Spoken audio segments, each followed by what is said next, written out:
ವಿಶ್ವರೂಪದ ದರ್ಶನ ಆ ಗೊಲ್ಲತಿಯರಿಗೆ ಅವರ ಮನೆಯಲ್ಲೇ ಆಗಿದೆ. ಒಬ್ಬಳು ಚತುರ್ಭುಜವನ್ನು ನೋಡಿದರೆ ಇನ್ನೊಬ್ಬಳು ಅಲ್ಲಿಯೇ ತನ್ನ ಮನೆಯಲ್ಲಿಯೇ ಬಾಲಕನಾದ ಕೃಷ್ಣ, ಪುಟ್ಟ ರೂಪದ ಶಿಶು ಆದ ಕೃಷ್ಣ ಕೆಲವೇ ಕ್ಷಣಗಳಲ್ಲಿ ಅಂತಹ ದೊಡ್ಡ ಆಕೃತಿಯನ್ನು ಸ್ವೀಕಾರ ಮಾಡಿ ಬೆಳೆದು ನಿಂತದ್ದನ್ನು ನೋಡ್ತಾ ಇದ್ದಾಳೆ. ಇಂತಹ ಅದ್ಭುತವಾದಂತಹ ಲೀಲೆ ಅದನ್ನು ನಾನು ಕಂಡಿದ್ದೇನೆ. ಹೀಗಾಗಿ ಕೃಷ್ಣ ನಮ್ಮಂತೆ ಬೆಳೆಯುವವನಲ್ಲ. ನಾವು ಇವತ್ತು ಆಹಾರವನ್ನು ಸ್ವೀಕಾರ ಮಾಡಿ ಕಾಲ, ಆಹಾರ ಇದೆಲ್ಲದಕ್ಕೂ ಒಗ್ಗಿಕೊಂಡು ನಾವು ಬೆಳೀತೇವೆ. ದೇವರು ಹಾಗೆ ಬೆಳೆಯುವವನಲ್ಲ. ಅವನು ತನ್ನ ಇಚ್ಛೆಯಿಂದ ಶಿಶುರೂಪನಾಗಿದ್ದಾನೆ. ಬೇಕಾದಾಗ ದೊಡ್ಡ ರೂಪವನ್ನು ಸ್ವೀಕಾರ ಮಾಡ್ತಾನೆ, ಇಲ್ಲ ಸಣ್ಣವನಾಗಬೇಕು ಅಂತ ಸಣ್ಣ ರೂಪವನ್ನು ಸ್ವೀಕಾರ ಮಾಡ್ತಾನೆ. ಅಂತಹ ಒಂದು ಅಪೌರುಷೇಯವಾದ ಲೋಕ ವಿಲಕ್ಷಣವಾದ ಒಂದು ಸಾಮರ್ಥ್ಯ ಅದು ಆ ಕೃಷ್ಣನಲ್ಲಿ ಇದೆ. ಅದನ್ನು ನಾನು ಕಂಡುಕೊಂಡಿದ್ದೇನೆ ಅಂತ ಒಬ್ಬಳು ಗೊಲ್ಲತಿ ಹೇಳ್ತಾಳೆ. ಅವನು ಹಾಗೆ ಬೆಳೀತಾ ಇದ್ದಾನೆ. ಕಿಮೇಶ ಗೂಢಾಷ್ಟ ಮಹಾವಿಭೂತಿ, ಅವನಲ್ಲಿ ಏನಾದರೂ ಆ ಮಹಾವಿಭೂತಿಗಳು, ಅಷ್ಟೈಶ್ವರ್ಯಗಳು ಅಂತ ಹೇಳ್ತಾರೆ, 8 ಐಶ್ವರ್ಯಗಳು, ಅದೆಲ್ಲ ಅವನಲ್ಲಿ ಏನಾದರೂ ಇದೆಯಾ ಅಂತ. ಹಿಮಾಲಯದಲ್ಲಿ ಕಠಿಣವಾದ ತಪಸ್ಸನ್ನು ಮಾಡಿದವರಿಗೆ ಇಂತಹ ಸಿದ್ಧಿಗಳು ಸಿಗ್ತವೆ. ಐಶ್ವರ್ಯ ಲಾಭ ಆಗತ್ತೆ. ಐಶ್ವರ್ಯ ಲಾಭ ಅಂತಂದರೆ ಯಾವುದೋ ಹಣ ಸಿಗತ್ತೆ ಅಂತ ಅರ್ಥ ಅಲ್ಲ. ಅದ್ಭುತವಾದಂತಹ ಐಶ್ವರ್ಯ, ಅದು ಬಹಳ ಸಣ್ಣದು. ಎಂಥೆಂತಹ ಐಶ್ವರ್ಯ ಲಾಭ ಆಗತ್ತೆ ಹೇಳ್ತಾರೆ. ಅಣಿಮ, ಸಣ್ಣ ರೂಪವನ್ನು ಸ್ವೀಕಾರ ಮಾಡುವ ಸಾಮರ್ಥ್ಯ. ಮಹಿಮಾ, ದೊಡ್ಡ ರೂಪವನ್ನು ಸ್ವೀಕಾರ ಮಾಡುವಂತಹ ಸಾಮರ್ಥ್ಯ. ಆಮೇಲೆ ಗರಿಮ, ಭಾರ ಆಗಿಬಿಡುತ್ತಾರೆ, ಒಮ್ಮೆಲೆ ಭಾರ ಆಗ್ತಾರೆ. ಅದನ್ನು ಕೃಷ್ಣನು ತೋರಿಸಿದ್ದಾನೆ. ತೃಣಾವರ್ತನ ಸಂಹಾರದ ಸಂದರ್ಭದಲ್ಲಿ ಕೃಷ್ಣನನ್ನು ಎತ್ಕೊಳ್ಳಿಕ್ಕೆ ತೃಣಾವರ್ತನಿಗೆ ಸಾಧ್ಯವೇ ಆಗಲಿಲ್ಲ, ಭಾರ ಆಗಿಬಿಟ್ಟ ಕೃಷ್ಣ. ಲಘಿಮ, ಹಗುರಾಗಿಬಿಡೋದು, ಅತ್ಯಂತ ಹಗುರ. ಆ ರೀತಿಯಲ್ಲಿ ಹಗುರಾಗೋದು, ಭಾರ ಆಗೋದು, ಸಣ್ಣದಾಗೋದು, ದೊಡ್ಡದಾಗೋದು. ಆಮೇಲೆ ಬಯಸಿದ ಕಡೆಗೆ ತತ್ಕ್ಷಣದಲ್ಲಿ ಹೋಗಿಬಿಡೋದು. ಯಾವುದನ್ನು ಬಯಸ್ತಾರೆ ಆ ವಸ್ತು ಅವರ ಹತ್ರ ಬರೋದು. ಯಾವುದೇ ಕೆಲಸವನ್ನು ಮಾಡುವಂತಹ ಸಾಮರ್ಥ್ಯ, ಯಾರನ್ನ ಬೇಕಾದರೂ ವಶ ಮಾಡಿಕೊಳ್ಳುವಂತಹ ಸಾಮರ್ಥ್ಯ. ಪ್ರಾಪ್ತಿ, ಪ್ರಾಕಾಮ್ಯಂ, ಈಶಿತ್ವಂ, ವಶಿತ್ವಂ ಅಂತ ಇವು 8 ಸಿದ್ಧಿಗಳು ಅಂತ ಹೇಳಿದ್ದಾರೆ. ಅಂತಹ ಎಲ್ಲ ಸಿದ್ಧಿಗಳು ಏನಾದರೂ ನಿಮ್ಮ ಹುಡುಗನಿಗೆ ಇದೆಯಾ? ವಿಚಾರ ಮಾಡು. ಏನು ಮಾಡಿದ್ದಾನೆ ಅವನು? ಏನು ಯೋಗದ ಸಾಮರ್ಥ್ಯದಿಂದ ಅಂತಹ ಸಿದ್ಧಿಯನ್ನು ಪಡೆದುಕೊಂಡಿದ್ದಾನೆ? ಅವನು ವಿಚಾರ ಮಾಡು ಅಂತ. ಅವನು ಯೋಗೇಶ್ವರ ತಾನವನು. ಯೋಗಿಗಳು ಇವತ್ತು ಹಿಮಾಲಯದಲ್ಲಿ ತಪಸ್ಸನ್ನು ಮಾಡಿ ಸಿದ್ಧಿಯನ್ನು ಪಡೀತಾರೆ ಅಂತಂದರೆ ಅವರು ಈ ಸಿದ್ಧಿಯನ್ನು ಪಡೆಯೋದು ಹೇಗೆ? ಯೋಗೇಶ್ವರನಾದ ಕೃಷ್ಣನ ಮಹಿಮೆಯಿಂದ ಇಂತಹ ಸಿದ್ಧಿಯನ್ನು ಪಡೆಯಬೇಕು. ಅಂತಹ ಯೋಗೇಶ್ವರನೇ ಕೃಷ್ಣ. ಯತ್ರ ಯೋಗೇಶ್ವರ ಕೃಷ್ಣ ಯತ್ರ ಪಾರ್ಥೋ ಧನುರ್ಧರಃ ತತ್ರ ಶ್ರೀ ವಿಜಯೋ ಭೂತಿ ಧ್ರುವ ನೇತಿರ್ಮತಿರ್ಮಮ. ಅವನು ಯೋಗೇಶ್ವರ, ಅವನು ಯೋಗಾಧಿಪತಿಯವನು. ಯೋಗೀಶ್ವರನೂ ಹೌದು, ಯೋಗೇಶ್ವರನೂ ಹೌದು. ಯೋಗಕ್ಕೆ ಅಧಿಪತಿಯೂ ಹೌದು, ಯೋಗಿಗಳಿಗೆ ಅಧಿಪತಿಯೂ ಹೌದು. ಹೀಗಾಗಿ ಅಂಥವನಿಗೆ ಇದು ಯಾವ ದೊಡ್ಡ ಆಶ್ಚರ್ಯವೇ ಅಲ್ಲ. ನ ನಿಷ್ಠುರಾವಾಕ್ ಸಮುದೇತಿ ವಕ್ತ್ರಾತ್ಕರಶ್ಚ ನಸ್ತಾಡಯಿತುಂ ಯಶೋದೆ ವಿಲೋಲ ನೇತ್ರಂ ತವ ಪುತ್ರ ರತ್ನಂ ಧ್ರುವಂ ಸುತಸ್ತೆ ಜಗತಾಂ ನಿಯಂತ. ಇನ್ನೊಬ್ಬಳಂತಾಳೆ, ನೀನು ಹುಡುಗ ಮನೆಗೆ ಬರ್ತಾನೆ, ಮನೆಗೆ ಬಂದು ಏನೋ ತುಂಟತನ ಮಾಡ್ತಾನೆ. ನಮಗೆ ಅನಿಸುತ್ತೆ ಅವನು ಮನೆಗೆ ಬಂದರೆ ಹಿಡಿಬೇಕು, ಬೈಬೇಕು ಅಂತ ಅನಿಸುತ್ತೆ. ಆದರೆ ಅವನನ್ನು ನೋಡಿದ ಕೂಡಲೇ ನಮಗೆ ಬೈಬೇಕು ಅಂತ ಅನಿಸಿದ್ದೆಲ್ಲ ಹೊರಟು ಹೋಗುತ್ತೆ. ನಾವೇ ಮರೆತು ಬಿಡ್ತೇವೆ, ನಮ್ಮನ್ನೇ ಮರೆತು ಬಿಡ್ತೇವೆ. ಒಮ್ಮೆ ಅವನು ನಮ್ಮ ಕಡೆ ಹೆದರಿದ ಮುಖದಿಂದ ನೋಡ್ತಾನೆ ನೋಡು. ಅವನು ಆ ಕಡೆ ಈ ಕಡೆ ನೋಡ್ತಾನೆ, ಕಣ್ಣು ಚಂಚಲವಾಗಿ ಹೆದರಿಕೊಂಡವರಂತೆ ಅವನು ನೋಡ್ತಾನೆ. ಅವನನ್ನು ನೋಡ್ತಾ ಇದ್ದರೆ ನಮಗೆ ಅಯ್ಯೋ ಪಾಪ ಹುಡುಗ ಅಂತ ಅನಿಸ್ಬಿಡುತ್ತೆ. ನಮಗೆ ಮುದ್ದು ಬರ್ತದೆ, ಹೋಗಿ ಮುದ್ದು ಮಾಡಿಬಿಡ್ತೇವೆ ನಾವು. ಆಮೇಲೆ ಅನಿಸುತ್ತೆ, ಯಾಕೆ ನಾನು ಮುದ್ದು ಮಾಡಿದೆ? ಕೃಷ್ಣನನ್ನು ಹಿಡಿಬೇಕಾಗಿತ್ತಲ್ಲ, ನಾನು ಆ ಮುದ್ದು ಮಾಡ್ತಾ ಇರುವಾಗಲೇ ಹಿಡಿದು ಕಟ್ಟಿ ಹಾಕಿಬಿಟ್ಟಿದ್ರೆ ಎಷ್ಟು ಚೆನ್ನಾಗಿತ್ತು ಅಂತ ಆಮೇಲೆ ಅನಿಸುತ್ತೆ. ಅದು ನಾವು ಅಂದ್ಕೊಂಡಂತೆಲ್ಲ ಮಾಡಲಿಕ್ಕಾಗಲ್ಲ. ಯಾಕೆ ಅಂದರೆ ನಮ್ಮನ್ನು ಅವನು ಆಟಾಡಿಸ್ತಾ ಇರ್ತಾನೆ. ಅವನು ನಮ್ಮನ್ನು ನೋಡ್ತಾನೆ, ನಗುತ್ತಾನೆ. ಅಳುತ್ತಾನೆ. ಅವನು ಅಳೋದನ್ನು ನೋಡಿದರೆ ನಮಗೆ ಅಯ್ಯೋ ಪಾಪ ಅಂತ ಅನಿಸತ್ತೆ. ಅವನು ನಗುತ್ತಾ ಇರೋದನ್ನು ನೋಡಿ ಏನು ಚೇಷ್ಟೆ ಮಾಡ್ತಾ ಇದ್ದಾನೆ ಇವನು ಅಂತ ಅನಿಸುತ್ತೆ. ಹತ್ತಿರ ಹೋಗೋ ಅಷ್ಟೊತ್ತಿಗೆ ಹತ್ತು ಬಿಡ್ತಾನೆ. ನಮ್ಮನ್ನೇ ಆಟ ಆಡಿಸ್ತಾನೆ ಅವನು. ಹೀಗಾಗಿ ಅವನ ಆಟದ ಗೊಂಬೆಗಳು ನಾವಾಗ್ತೇವೆ. ಅವನನ್ನು ನಾವೇನು ಆಟ ಆಡಿಸೋದು, ಅವನನ್ನು ನಾವೇನು ಹಿಡಿಯೋದು? ನಮ್ಮನ್ನು ಹಿಡಿತಾನೆ, ನಮ್ಮನ್ನು ಕುಣಿಸ್ತಾನೆ, ನಮ್ಮನ್ನು ಆಟ ಆಡಿಸ್ತಾನೆ ಅವನು. ಈ ಮಾತನ್ನ ಒಬ್ಬಳು ಗೊಲ್ಲತಿ ಅಂತಾಳೆ, ಜಗತ್ತನ್ನು ಆಟ ಆಡಿಸುವ ಸೂತ್ರಧಾರ ಅವನು, ಕಪಟ ನಾಟಕ ಸೂತ್ರಧಾರ. ಅವನು ಮಾಡುವ ಲೀಲೆಗಳು, ಅವನು ತೋರುವ ನಾಟಕಗಳು ಅದು ಅದ್ಭುತ. ಹೀಗಾಗಿ ಅದನ್ನೆಲ್ಲವನ್ನೂ ಕೂಡ ತನ್ನ ಹತೋಟಿಯಲ್ಲಿ, ಜಗತ್ತನ್ನೆಲ್ಲವನ್ನೂ ತನ್ನ ಹತೋಟಿಯಲ್ಲಿ ಇಟ್ಟುಕೊಂಡವನು ಅವನು. ಇವತ್ತು ನಾವು ಹೇಳ್ತಾ ಇದ್ದೇವೆ ಅಂದರೆ ಅವನು ಹೇಳಿಸಿದರೆ ಇದೆ, ಇಲ್ಲ ಅಂತಾದರೆ ಇಲ್ಲ. ಕೇಳ್ತಾ ಇದ್ದೀರಿ ಅಂತಂದರೆ ಅವನು ಕೇಳಿಸಿದರೆ ಇದೆ, ಇಲ್ಲ ಅಂತಾದರೆ ಇಲ್ಲ.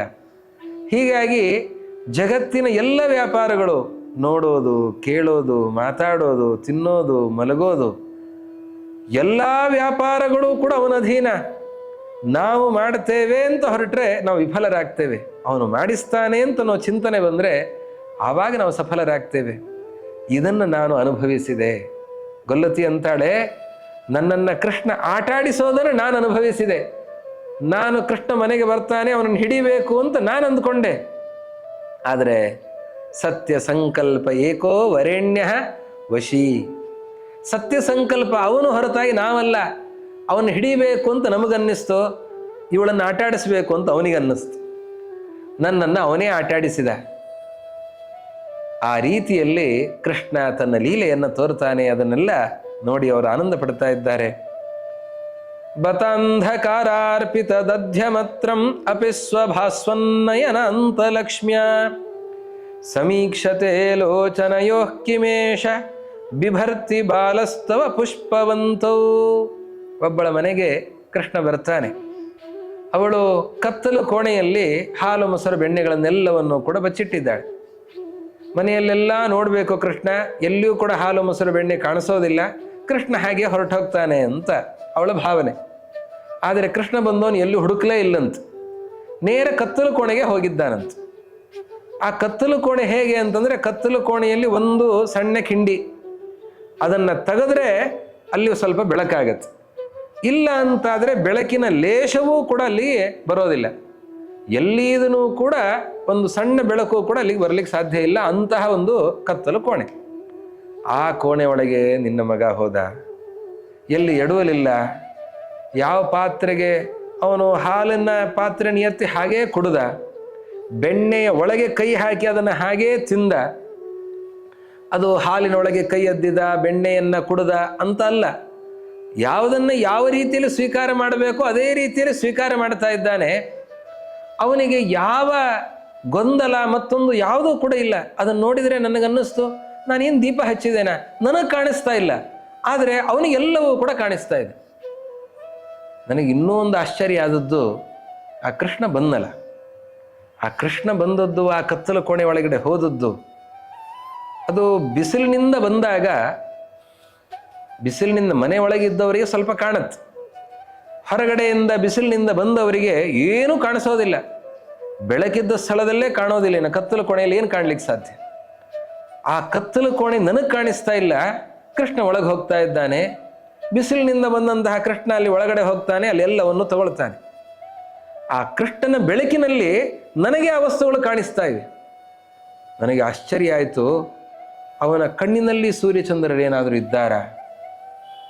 ನನಗನ್ನಿಸುತ್ತೆ, ಆಶ್ಚರ್ಯ ಆಗುತ್ತೆ. ಯಾಕೆಂದರೆ ಈ ಯಾವ ಬೆಳಕಿನ ಅಪೇಕ್ಷೆನೇ ಅವನಿಗಿಲ್ಲ. ಹೀಗಾಗಿ ಅವನು ತನ್ನ ಕಣ್ಣಿನಲ್ಲಿ ಸೂರ್ಯಚಂದ್ರನ ಹೊತ್ತಿದ್ದಾನೋ ಏನೋ ಅಂತ ನನಗೆ ಅನ್ನಿಸ್ತಾ ಇದೆ. ಅದರ ಅನುಭವ ನನಗೆ ಆಯಿತು ಅಂತಾಳೆ.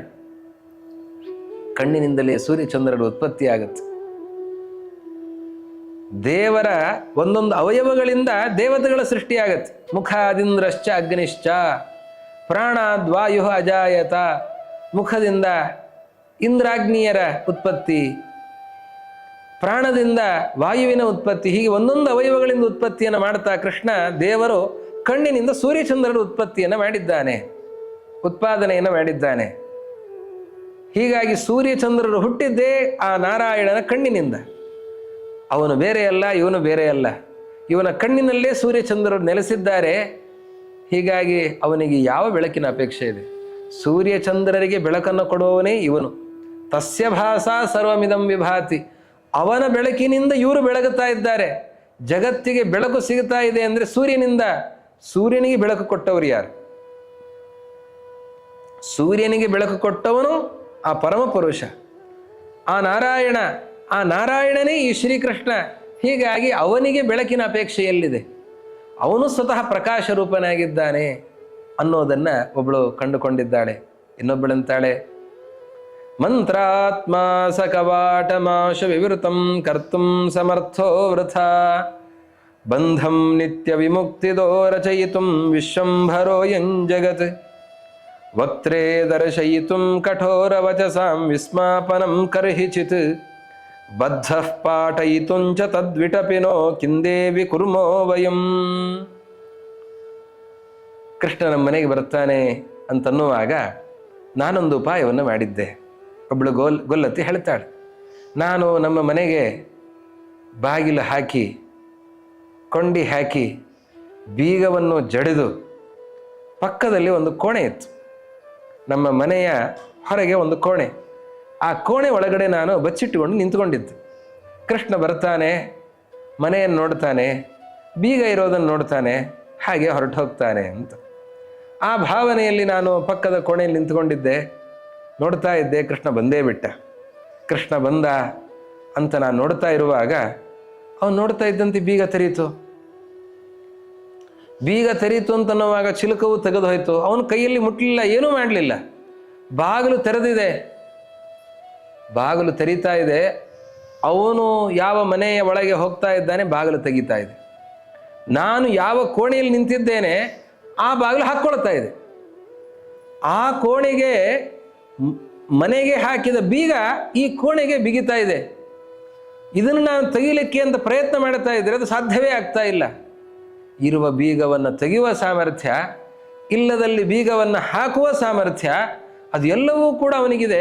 ಅವನು ಏನು ಮಾಯಾವಿನ, ಮಂತ್ರವಾದಿನ, ಏನು ಕಥೆ ಅವನು ಅಂತ ಇದ್ದಾಳೆ ಗೊಲ್ಲತಿ. ಮಂತ್ರಾತ್ಮ, ಅವನು ಸಕಲ ಮಂತ್ರಗಳನ್ನು ಬಲ್ಲವನು.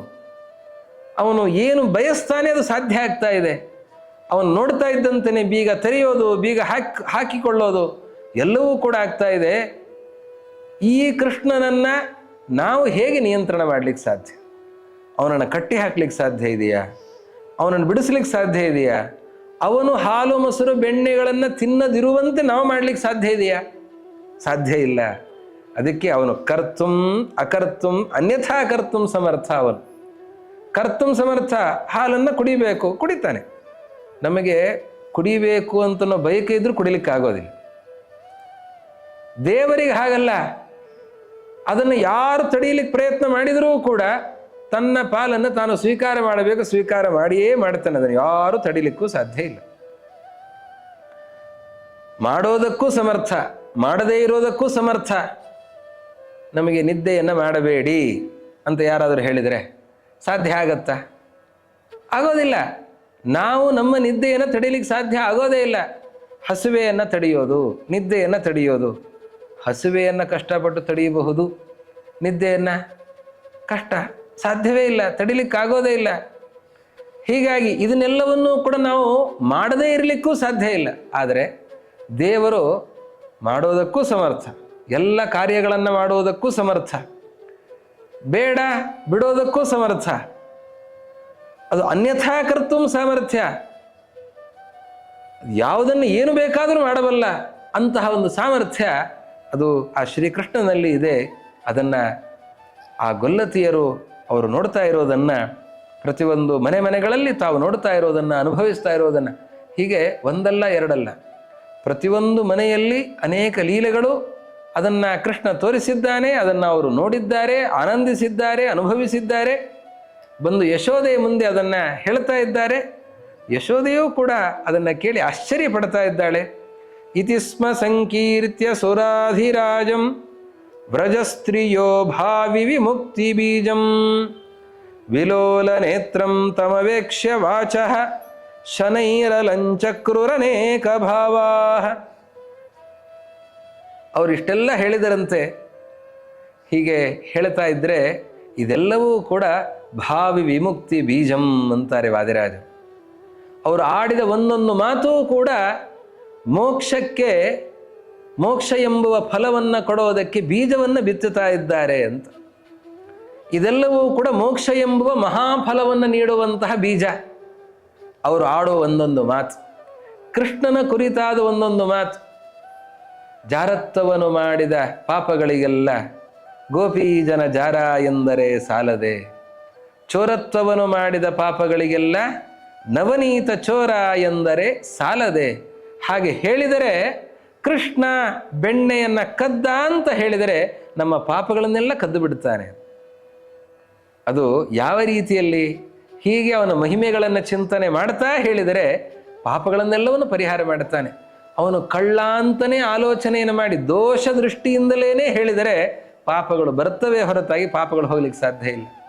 ಪಾಪಗಳು ಇಲ್ಲ, ಪರಮಾತ್ಮನಲ್ಲಿ ದೋಷಗಳಿಲ್ಲ ಅಂತನ್ನುವ ಚಿಂತನೆಯಲ್ಲಿ ಇದೆಲ್ಲವೂ ಪರಮಾತ್ಮನ ಲೀಲೆ ಹೇಗೆ, ಈಶಾವಾಸ್ಯಮಿದಂ ಸರ್ವಂ ಅನ್ನುವ ಚಿಂತನೆಯಲ್ಲಿ ಈ ಪರಮಾತ್ಮನ ಈ ಲೀಲೆಗಳನ್ನು ಆಲೋಚನೆ ಮಾಡಿದರೆ ಅದೆಲ್ಲವೂ ಕೂಡ ಮೋಕ್ಷಕ್ಕೆ ಸೋಪಾನ ಆಗತ್ತೆ. ಅಂತಹ ಮೋಕ್ಷದ ಬೀಜವನ್ನು ಬಿತ್ತಿದ್ದಾರೆ ಆ ಗೊಲ್ಲತಿಯರು. ಬಹಳ ಸಂತೋಷ ಪಡ್ತಾ ಇದ್ದಾರೆ. ಕೃಷ್ಣನ ಬಗ್ಗೆ ಹೇಳಿ ಹೇಳಿ ಆನಂದ ಪಡ್ತಾ ಇದ್ದಾರೆ. ಕೃಷ್ಣ ಬಂದಂತೆ, ಎಷ್ಟೆಲ್ಲ ನನ್ನ ಬಗ್ಗೆ ಹೇಳ್ತಾ ಇದ್ದೀರಲ್ಲ ಅಂತ ಹೇಳಿ ಒಮ್ಮೆ ತನ್ನ ದರ್ಶನವನ್ನು ನೀಡಿದನಂತೆ ಕೃಷ್ಣ. ಅಮ್ಮ ಅಂತ ಹೇಳಿ ಯಶೋದೆಯ ಬಳಿಗೆ ಬಂದಂತೆ ಕೃಷ್ಣ. ಅವನನ್ನು ನೋಡ್ತಾ ಇದ್ದಾರೆ ಆ ಗೊಲ್ಲತಿಯರು. ಅವರು ನೋಡ್ತಾ ಇದ್ದಂತೆಯೇ ಅವರು ಆಶ್ಚರ್ಯ ಪಡ್ತಾ ಇದ್ದಾರೆ, ಸಂತೋಷ ಪಡ್ತಾ ಇದ್ದಾರೆ. ಕೃಷ್ಣನ ಬಗ್ಗೆನೇ ಎಷ್ಟೊತ್ತು ಹೇಳಿದ್ದಾರೆ. ದೂರು ಹೇಳಿದಾಗ ಯಾರ ಬಗ್ಗೆ ನಾವು ದೋಷಾರೋಪಣೆ ಮಾಡಿರ್ತೇವೆ ಅವರೇ ಎದುರುಗಡೆ ತತ್ಕ್ಷಣದಲ್ಲಿ ಬಂದುಬಿಟ್ರೆ, ನಾವು ಹೇಳಿದ್ದ ಎಲ್ಲವನ್ನೂ ಕೂಡ ಕೇಳಿಸಿಕೊಂಡಿದ್ದಾರೆ ಅಂತನ್ನುವಾಗ ಹೇಗೆ ಅನಿಸುತ್ತೆ. ಹಾಗೆ ಒಂದು ಸರ್ತಿ ಅವರಿಗೆಲ್ಲ ರೋಮಾಂಚ ಆಯ್ತಂತೆ, ಮೈಯೆಲ್ಲ ಜುಮ್ಮಂತಂತೆ. ತತ್ಕ್ಷಣದಲ್ಲಿ ಮತ್ತೆ ಕೃಷ್ಣನನ್ನು ನೋಡ್ತಾ ಅವನು ಅವರನ್ನು ಸಿಟ್ಟಿ ಮಾಡಿಕೊಳ್ಳದೇನೆ ಮಂದಹಾಸವನ್ನು ಬೀರಿದ್ನಂತೆ. ಆ ಕೃಷ್ಣ ಮಂದಹಾಸವನ್ನು ಬೀರಿದ್ದನ್ನು ನೋಡಿದಾಗ ಮತ್ತೆ ಮೈ ಮರಿತಾ ಇದ್ದಾರೆ. ವಿಲೋಲ ನೇತ್ರಂ ತಮವೇಕ್ಷ್ಯ ವಾಚಃ. ಅವನನ್ನು ನೋಡಿ ತಮ್ಮ ಮಾತುಗಳು ಇವತ್ತು ಧನ್ಯ ಆದವು. ಕೃಷ್ಣ ಇವತ್ತು ನಮ್ಮ ಮಾತನ್ನು ಆಲಿಸಿ ನಮಗೆ ದರ್ಶನ ಭಾಗ್ಯವನ್ನು ನೀಡಿದ್ದಾನೆ, ನಮಗೆ ಮಂದಹಾಸವನ್ನು ಬೀರಿ ಪರಮಾನುಗ್ರಹವನ್ನು ಮಾಡಿದ್ದಾನೆ ಅಂತ ಆ ಗೊಲ್ಲತಿಯರು ಅವರು ಮೋಕ್ಷದ ಆನಂದವನ್ನು ಅನುಭವಿಸ್ತಾ ಇದ್ದಾರೆ. ಈ ರೀತಿಯಲ್ಲಿ ಆ ಕೃಷ್ಣನ ಬಾಲಲೀಲೆಗಳು, ಮನೆ ಮನೆಗಳಲ್ಲಿ ಹಾಲು ಮೊಸರು ಬೆಣ್ಣೆಗಳನ್ನು ಕದ್ದ ಲೀಲೆಗಳು, ಅದರ ಚಿಂತನೆ, ಇಂತಹ ಸುಂದರವಾದ ಆ ಕೃಷ್ಣನ ಲೀಲೆಗಳ ವರ್ಣನೆಯನ್ನು ಮಾಡ್ತಾ ನಂತರದಲ್ಲಿ ಕೃಷ್ಣ ತನ್ನ ಮನೆಯ ಅಂಗಳದಲ್ಲೇನೆ ಅವನು ಮಣ್ಣನ್ನು ತಿಂದಿದ್ದಾನೆ ಅನ್ನೋ ಮಹಿಮೆಯನ್ನು ಹೇಳ್ತಾರೆ. ಅದರ ಚಿಂತನೆಯನ್ನು ಮುಂದಿನ ಸಂಚಿಕೆಯಲ್ಲಿ ಮಾಡೋಣ ಅಂತ ಹೇಳ್ತಾ, ಭಕ್ತಿ ಸುಧಾ ಜ್ಞಾನವಾಹಿನಿಯಲ್ಲಿ ನಡೀತಾ ಇರುವ ಈ ಶ್ರೀಕೃಷ್ಣನ ಲೀಲಾಮೃತದ ಆಸ್ವಾದನೆಯನ್ನು ಮಾಡ್ತಾ ಇರುವ ಎಲ್ಲ ಕೃಷ್ಣ ಭಕ್ತರಿಗೆ ಶ್ರೀಕೃಷ್ಣನ ಪರಮಾನುಗ್ರಹವನ್ನು ಪ್ರಾರ್ಥಿಸ್ತಾ ಎರಡು ಮಾತನ್ನು ಶ್ರೀ ಗುರು ಮಧ್ವೇಶ ಅರ್ಪಣಮಸ್ತು.